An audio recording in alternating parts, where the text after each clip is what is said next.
咁今日好多謝薛醫生接受我哋嘅訪問啦。咁我哋有啲關於兒童疫苗嘅問題想問下薛醫生嘅喎。咁我想問下咧，初生嘅 BB 咧個免疫系統有咩特點㗎？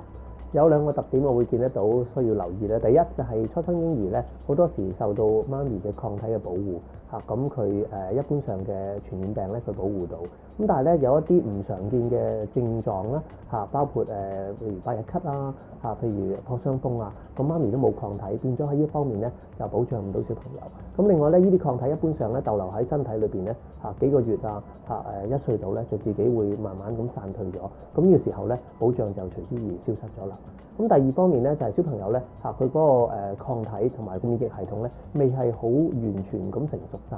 咁所以一般上咧，如果當佢惹得到呢啲傳染病咧，一般上會較大嘅小朋友咧同或者大人啦嚟得嚴重同埋危險。咁所以呢個特別留意。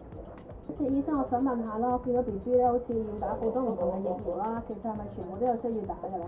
其實都係嘅，呢啲疫苗咧佢保障咧係對 BB 嚟講係最好，因為疫苗咧保障呢啲傳染病咧係最有效。咁呢啲傳染病咧其實喺社會即係世界咧唔係好常見。咁正正因為咧係所有人打咗疫苗咧，令到呢啲傳染病咧係少出現。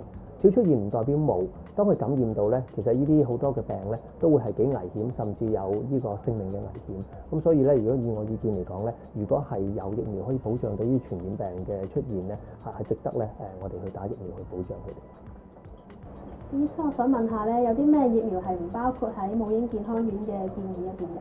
嗱，其實咧母嬰健康院嘅計劃裏邊咧都包含咗好多，但的確有一啲疫苗咧係冇包含裏邊。